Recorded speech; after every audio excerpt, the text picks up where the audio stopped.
you will be learn new things. You will be able to observe all the information that I was sharing or those sharing to you class. Is that clear? Yes, teacher.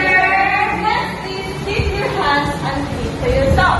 So you need to do this so that you are safe here, or we are safe here in our classroom. Like, we need to avoid accidental bumps or injuries because we are very many here in our room, right? Yes, teacher. You need to avoid blocking your feet or your hands, okay? Okay, teacher. So, third one is raise your hand like this if you want to answer or if you want to ask a question. And raise your hand like this if you want to go out or to go to the CR. Is that clear? Yes, teacher. And then show respect. Show respect like to be kind to your classmates, like saying thank you, please, you're welcome, and always help to your classmates, to those who really need your help, okay? Yes, teacher. Avoid unkind words or actions to your classmates. Then, lastly, try your best. Always try your best class because it's not about being perfect, but it's about to be learned and to be learned. And then, are you ready for our activity today, class? Yes, teacher. Grade 4, class 8, I will just give my instruction to the grade 5, okay? So grade 5, I have here a word puzzle. And all you have to do is just search or look a word that for you, the word is related to our topic today. Is that clear? Yes. Later on, we will overpass and we will check if your answer is correct. So, grade 4, I have here a different picture. And all you have to do is to guess the given picture. Is that clear? Yes, teacher. So, the first picture,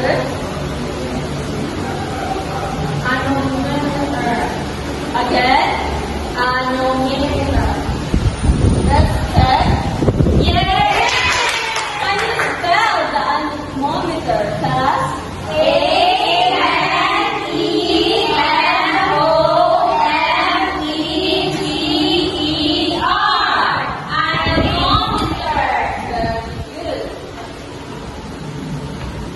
How about this one?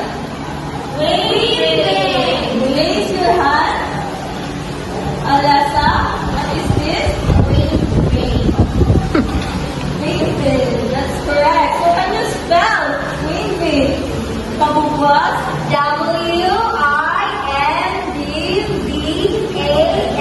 WINDVANE. Wow, very good. You can see it. Where's my baby teacher? How about this one? Raise your hand if you want to answer. Hydrometer. Let's check. Correct? Yes! So can you spell hydrometer, Ina? HYJROMETER. Hydrometer. Very good, Ina. How about this one?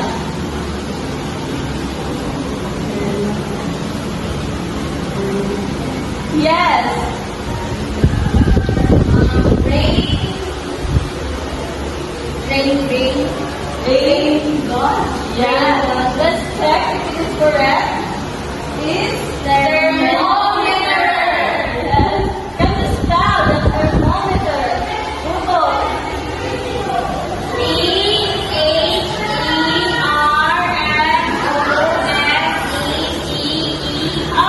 Thermometer. Very good. Google. How about this one? Rain. Can you spell the rain god? RAINGAUTE. Rain. Yes.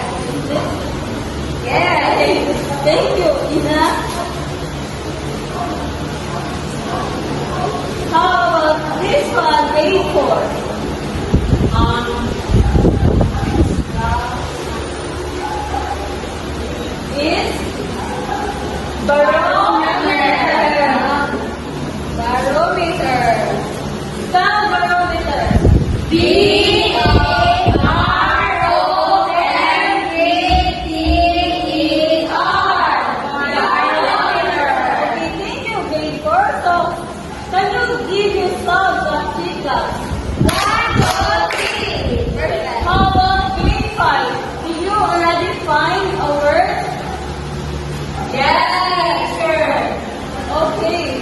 Who wants to answer? Estelle, Ina. Saa.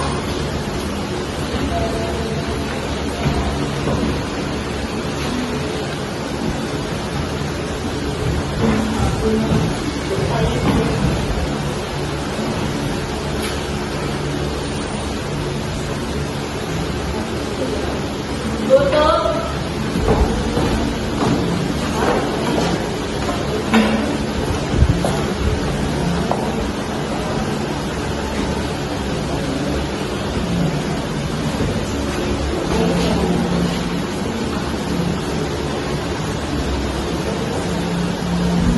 Who else? Who wants to answer?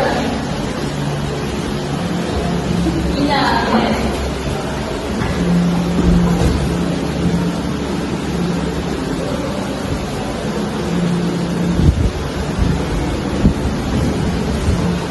How about Alessa? Do you want to answer?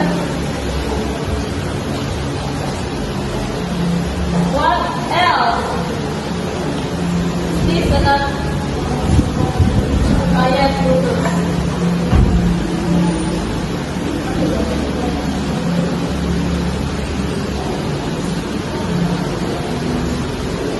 okay, since you already found the word, let's check if it is correct. So, whether, what is this class? Can you read? Weather disturbance. Okay, very good. How about this one? Typhoon. Thunderstorm. Monsoon. Cold front. Again? Cold front. Low pressure system. Okay, very good. Since you're ready, let's give yourselves a hand clap. 1, 2, 3, 4, 5. Okay, very four. So now, who can recall of what was our previous topic all about? Anyone? Either. Okay. Stand up. Our last topic, teacher, is all about weather. Weather. So what is weather? Okay. Weather, teacher, is a change in our atmospheric condition. And what are the other types of weather? Sunny. And Rainy. okay, another. Stormy. Stormy and Cloudy. very good. So now, grade 4, since you already know what our previous topic all about, so give yourselves a 3 claps. So now, let's proceed to the grade 5. So grade 5, who can recall of what was our previous topic all about? Okay, stand up. Calamities, teacher. Calamities. So what is calamities? Okay. Calamities, teacher, are bad events that cause a lot of harm, damage, or trouble. It can be caused by nature or by people. Very good. And now, who can give me what are the examples of calamities? Okay. Earthquake, teacher. And storms. Storms. Okay. Girl at the back.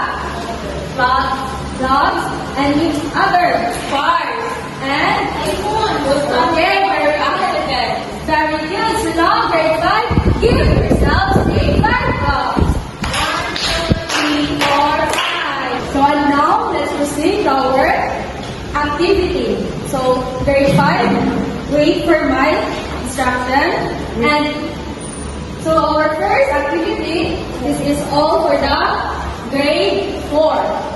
So grade 4, based on the pictures shown here or given here, so you need to identify what are these pictures and you need to choose the answer here inside the box.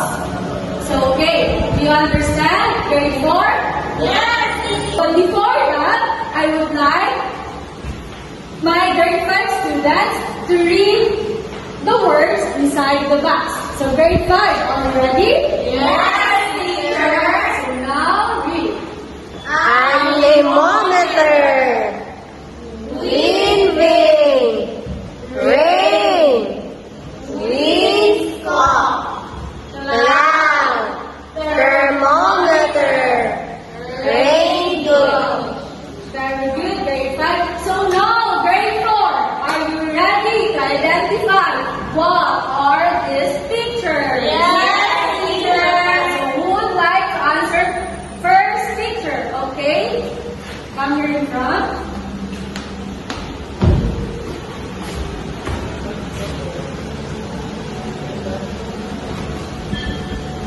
Okay, second picture.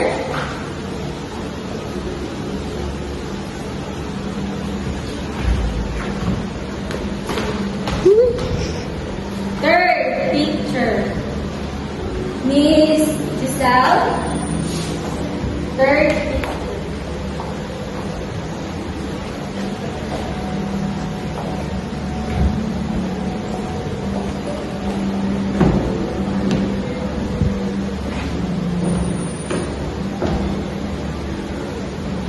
So how about the fourth picture?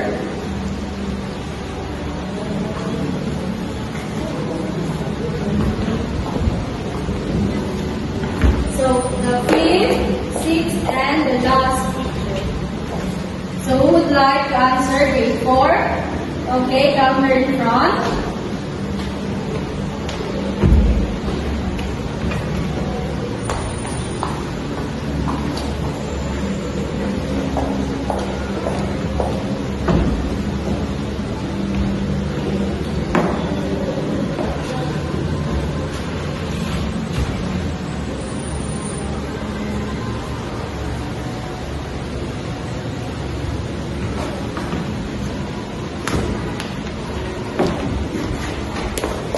Okay, very good. Grade 4. So, please, can you read what are these words?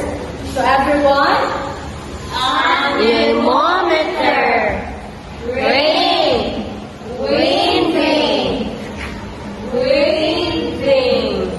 no, this is not wind vane. This is wind scoop. So, what is this? Wind scope. Next. Rain Rain thermometer. Cloud. Very good. So, grade 4, give yourselves a very good clap. 1, 2, 3, 1, 2, 3. Very good, very good, very good. And now, let's proceed to the grade 5. So, grade 4, just quiet and behave. So now, grade 5, are you ready for your activity? Yes, teacher. Are you excited? Yes, teacher. So, okay, so I will divide you into 3 groups. So this is the group 1, 2, and 3. So I will give you a pictures. So this is the group 1, 2, and 3. So based on the pictures that I given to you, you need to guess what is the picture shown. And you need to explain into 3 to 5 sentences. So, I will give you 5 minutes to elaborate and brainstorm into your groups.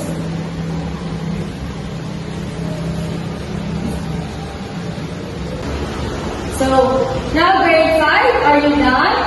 Yes, So teacher. now you will choose a one representative to your group to explain here in front.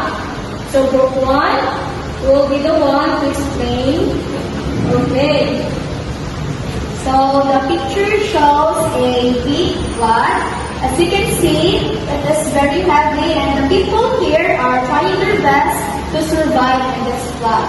Very good. So give group 1 a 3 claps. 1, 2, 3. Next, group 2. So the picture here in front is a tornado. It's a tornado that destroys any kind of the very disrupting and also dangerous. Okay, very good. Group 2. So grade 4, what is this picture? Thunderstorm. No! Grade 4, what is this picture again? Tornado. Tornado. So last, group 3.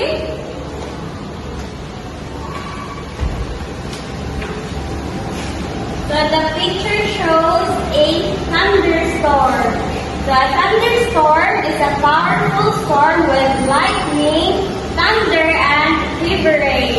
So this is very dangerous for us kids, right? Yeah. So when there is a thunder, we will seek for shelter for our safety. Oh, very good. Group 3. So grade 5, give yourselves a 5 count. 1, 2, 3, 4, 5. So grade 4, what is this picture again? Thunderstorm. Very good. So everyone. Okay, grade 4. What is the activity all about? Okay, Chihara. The activity is all about we're identifying what instruments are they teacher. Okay, very good. And can you describe it?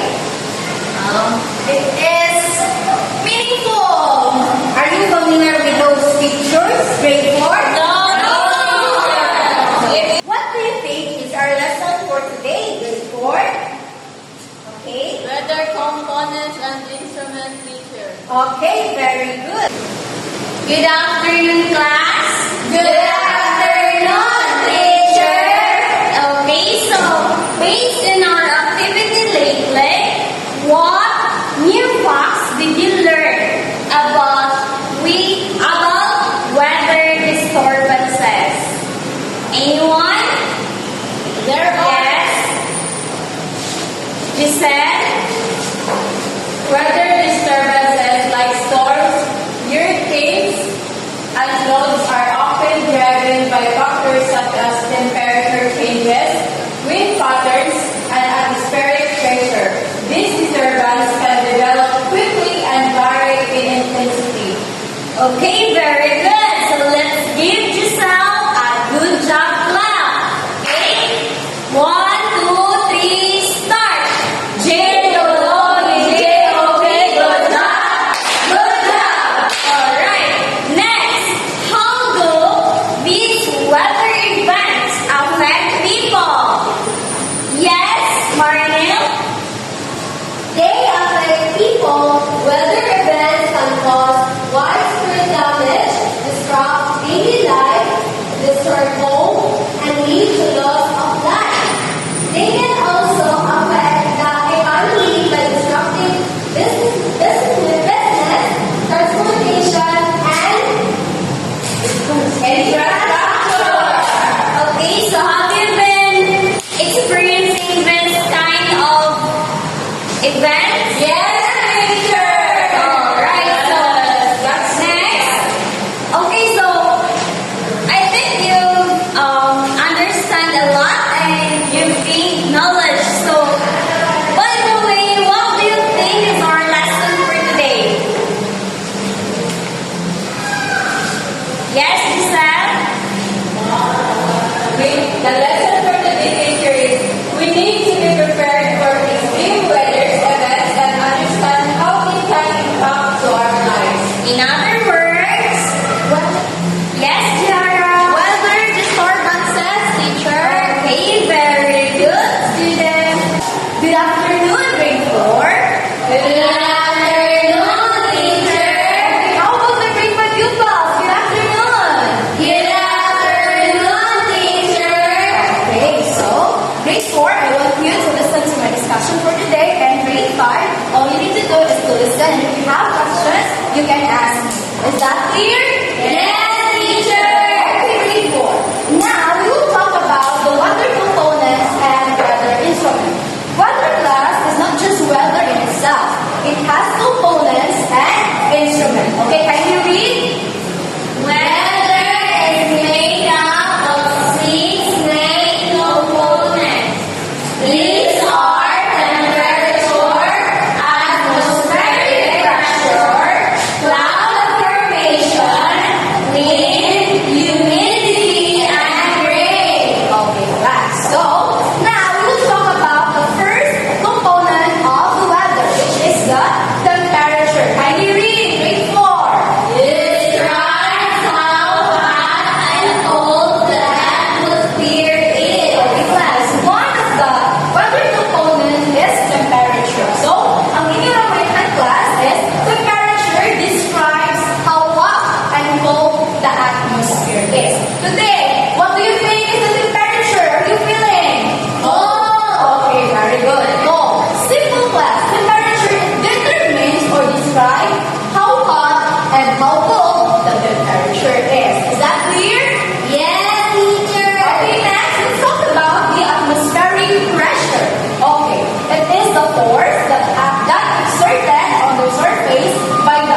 wind that touches or presses it, it is called atmospheric pressure. Okay, can you read? Atmospheric pressure. Very good. So next, the third component class is the clouds. Are you familiar with it? Yes. Okay, so can you read? Are the visible masses of water vapor in our atmosphere? Okay, clouds class can be seen in what day? Sky. Yes, can be seen in the sky. Again, picture. Yes, Shari? Sunday. Okay, very good. Clouds can be seen in sunny day. Okay, so simple class. It is the visible masses of water vapor in our atmosphere. So class is the wind. So simple. The wind is the movement of air in the sky. What is the wind? Movement of air in the sky. If it is movement of the air in the sky class, that component is wind. So next is humidity. So what is humidity? Describes the amount of water vapor in the air. Okay, class, if the clouds are the visible masses, when we say visible, kung saan na siya sa Bisaya? Mapil! Mapil? Sure? Are you sure? Yes. Visible. Makita. Okay, makita niyo siya class, but you cannot feel it. Okay, very good. You still cannot touch it or you just can't feel it. Okay, the humidity class talks about the amount. Okay, it talks already the amount of water vapor in the air. So, next, okay, last but not the least, it's rain. Okay, are you familiar with rain? Yes! What are you doing when it's raining? We're going to do picture. Bingo! Yes. Okay, what other activities did you do? Nagalaban. Why? Is it fun? Yes. Okay. Okay, very good class. Okay, rain. Okay, rain, it happens when water droplets. Okay, just remember, water droplets that falls from the clouds in the sky. Is that clear, grade 4? Yes, teacher. Okay, then, weather components, can you read? Temperature.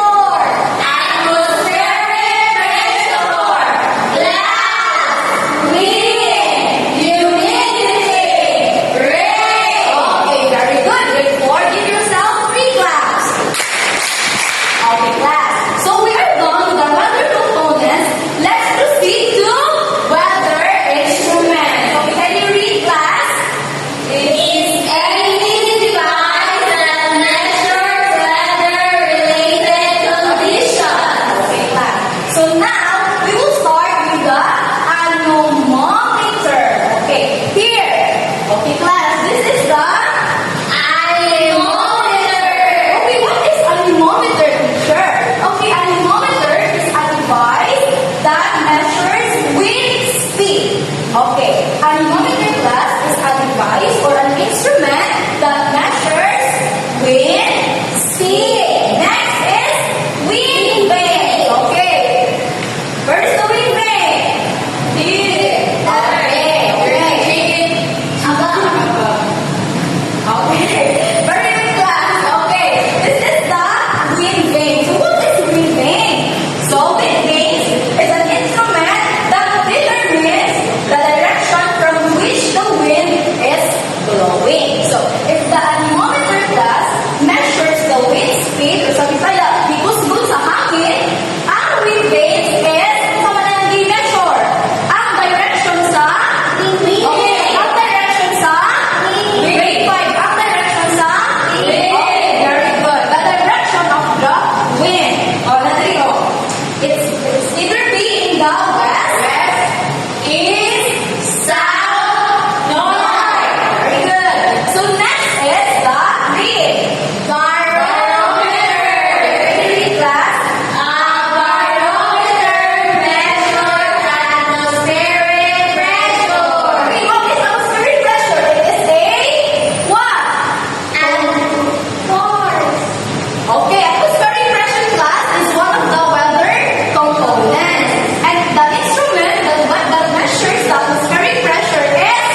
Did you learn something?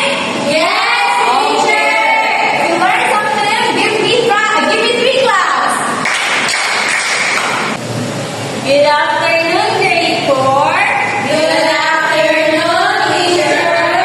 Good afternoon, grade 5. Good afternoon, teacher. Are you ready, grade 5, for our topic this afternoon? Yes, teacher. Okay, so give me 3 claps if you're ready.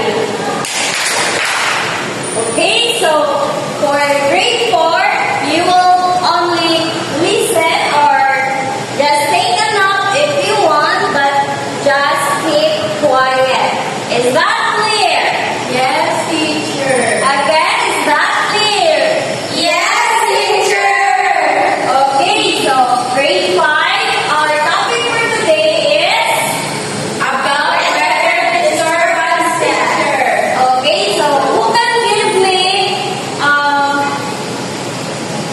simple explanation of weather disturbances? Anyone? Yes, Giselle.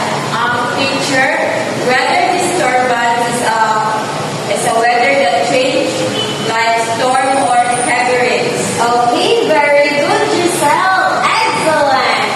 Okay, so weather disturbances and the read grade 5. It has atmospheric condition that can significantly disrupt normal weather. Okay, so weather disturbances is also a natural phenomena. Okay, so have you ever experienced natural phenomena? What is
That is cycling, or it looks like this. Spinning? Yes. Coming from the sky, which will land on the ground. Okay, so have you seen that? In the internet picture. Okay. Next is monsoon. Are you familiar with monsoon? No, teacher. What's that? So monsoons are seasonal patterns. So there is a summer monsoon and winter monsoon. When we say summer monsoon, it occurs during June to September. Okay, so there is a heavy rainfall. Then the what do you call this? The season will change. Next is the cold front. Are you familiar with cold front? Not so, teacher. What is that, teacher? Okay, so cold front is a boundary between the cold air mass and hot air mass or warm air mass, leading to a sudden change of weather. So, have you ever experienced that sudden change of weather? Yes, teacher.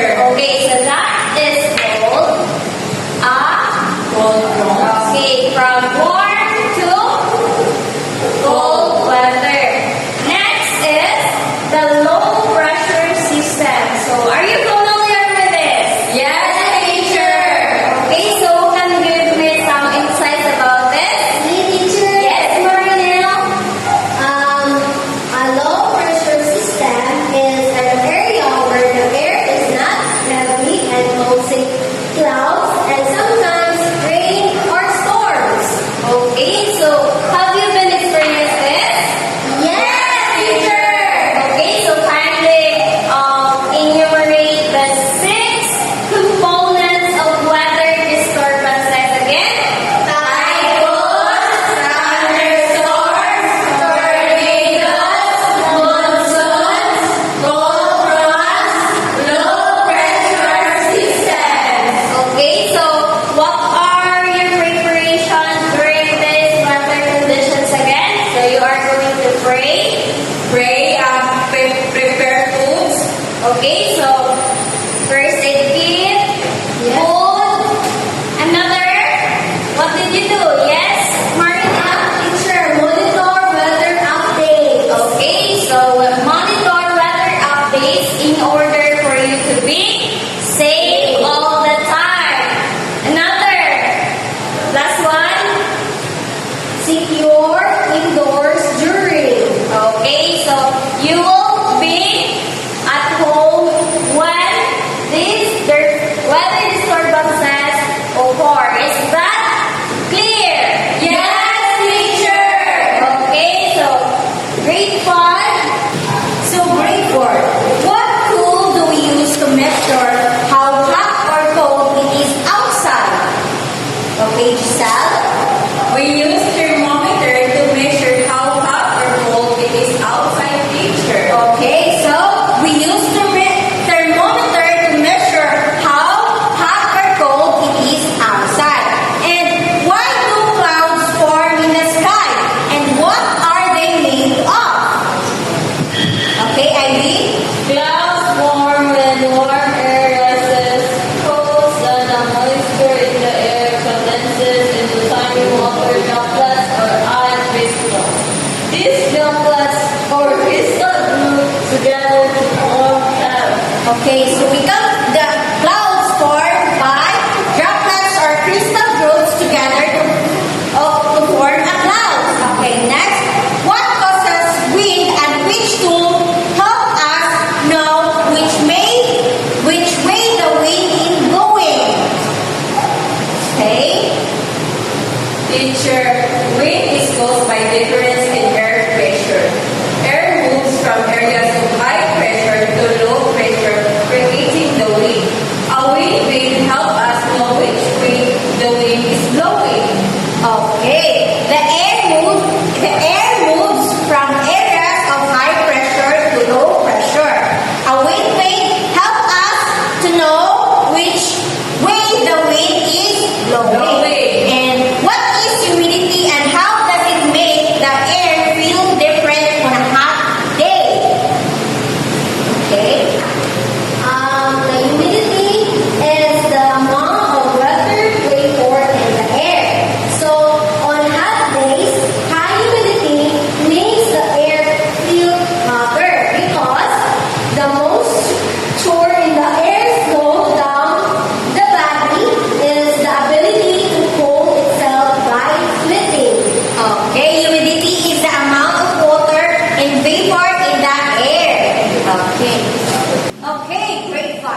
What is one type of weather disturbance and what are the main characteristics?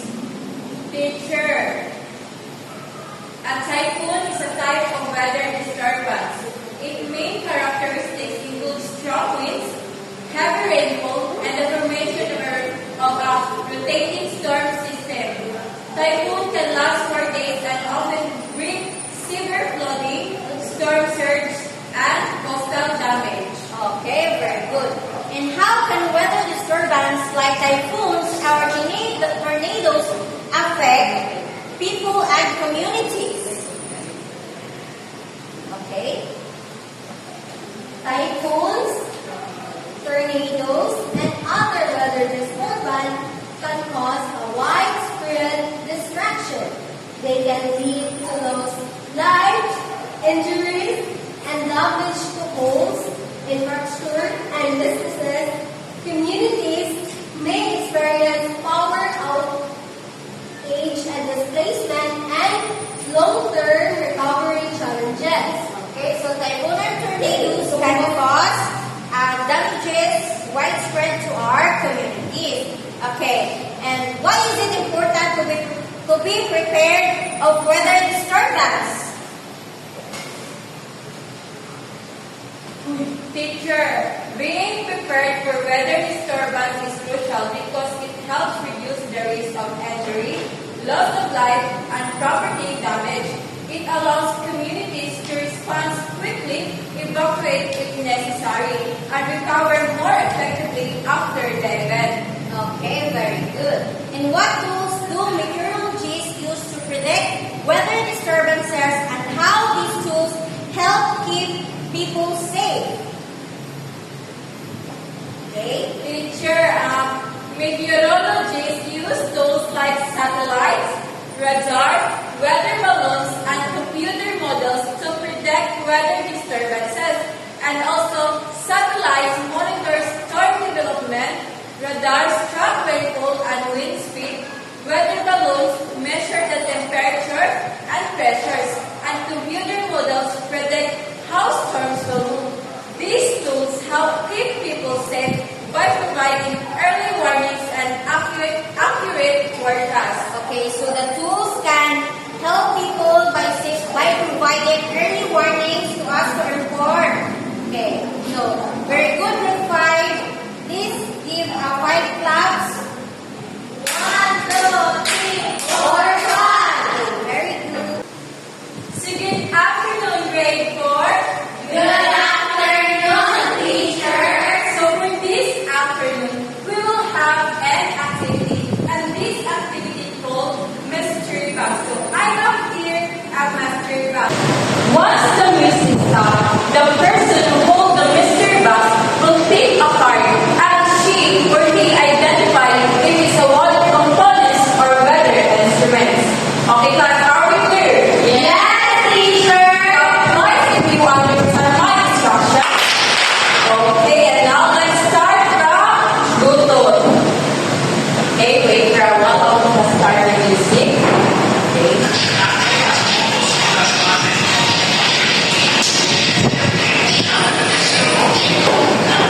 Stop! Okay, need a card. Okay, please stand up.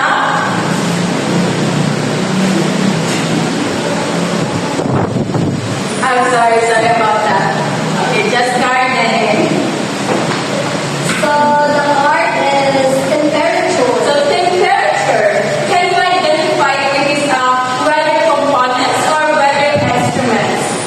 Weather component teacher. Yes, very good. Temperature is weather components. Okay.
Okay, good. Please stand up. Barometer. Barometer. What kinds of weather is that? Weather instrument. Weather instrument. Correct.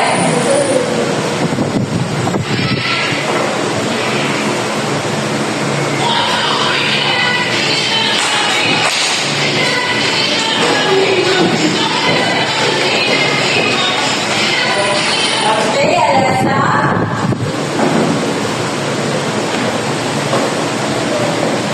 Rain gauge. Okay, what is rain gauge? Weather instrument. Yes, that is weather instrument.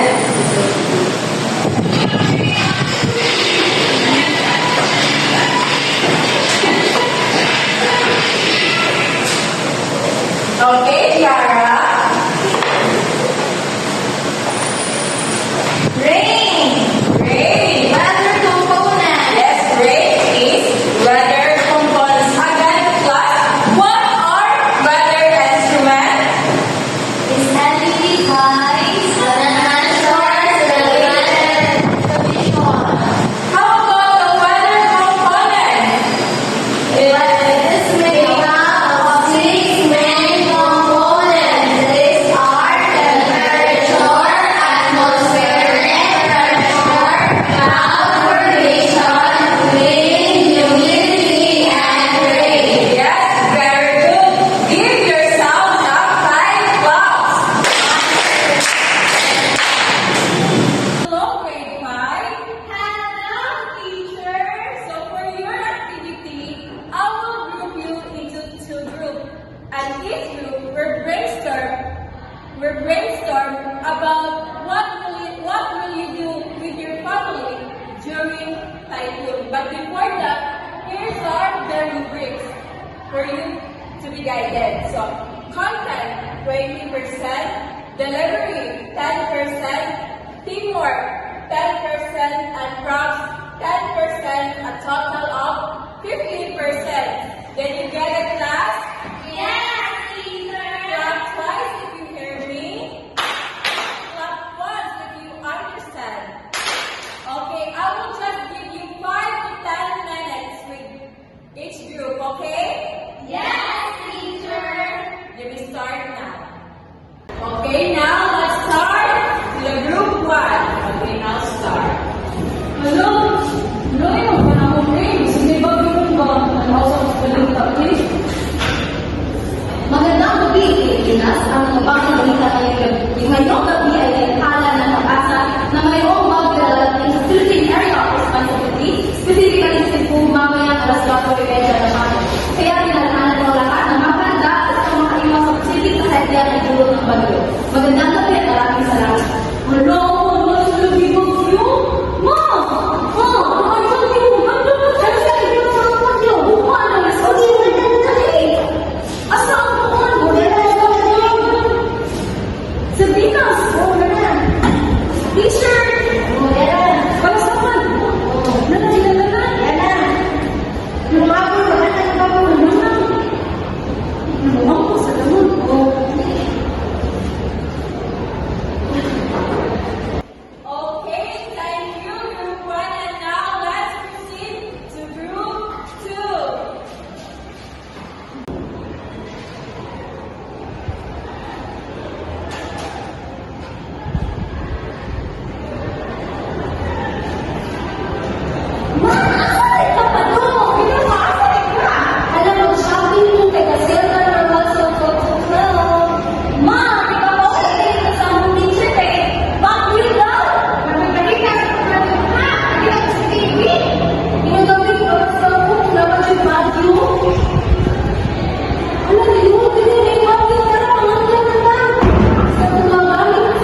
Okay, Tara. What was again that? Okay, why is it important to have safety measures during typhoon or any calamities here in our place? It is important, teacher, to have safety practices during typhoon in order for us to be aware to avoid dangers or harm. Okay, very good.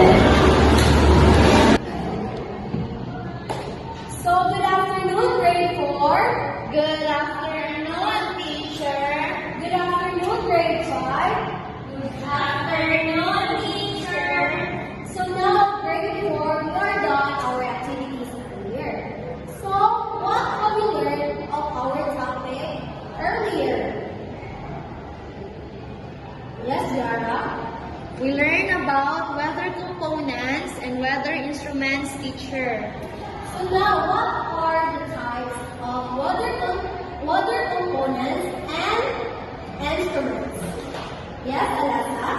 Weather components, teacher, are temperature, clouds, and winds.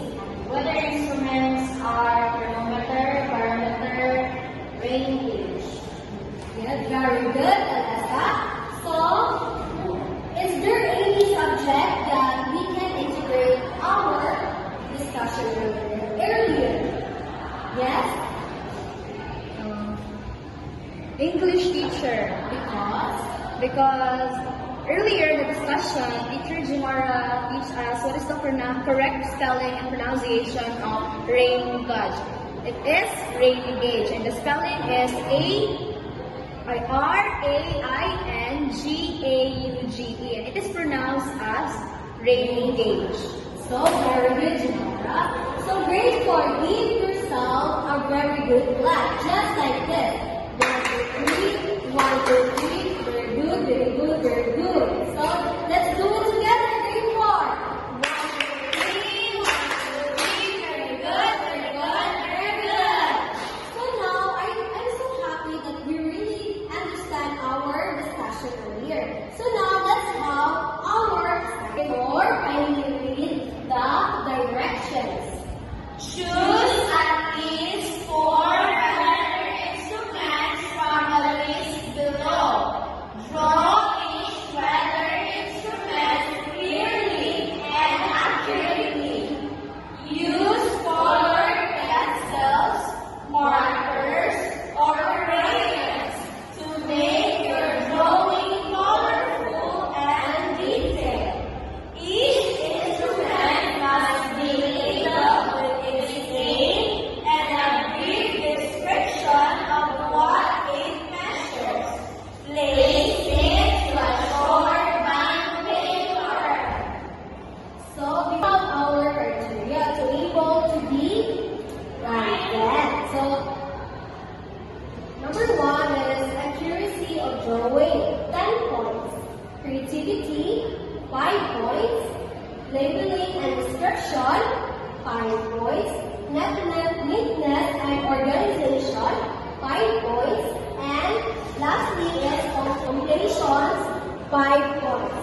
Total of 34. So grade 4, I will give you 4 minutes to copy the assignments. Is that clear, grade 4? Yes, teacher. So let's go to the grade 5. So good afternoon, grade 5. Good afternoon, teacher. So now we're done for our activity. So I have a few questions. What have you learned to our discussion earlier? Yes? Ito?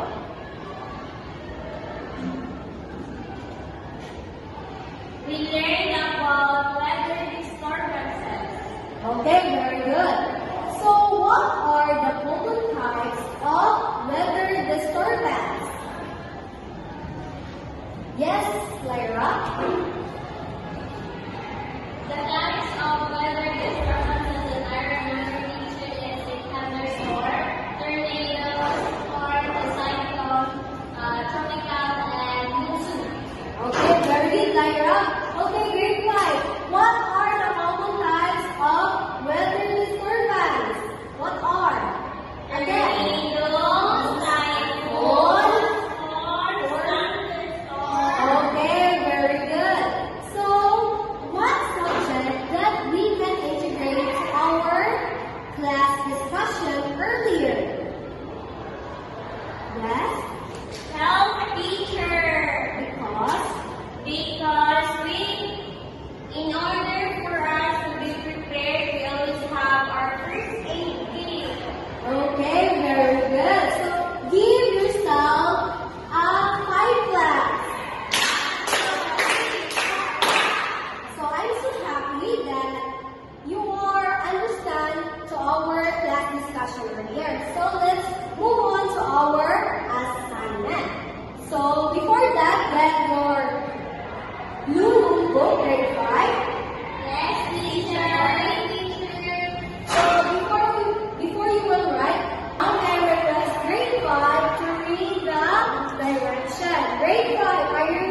in your neighborhood.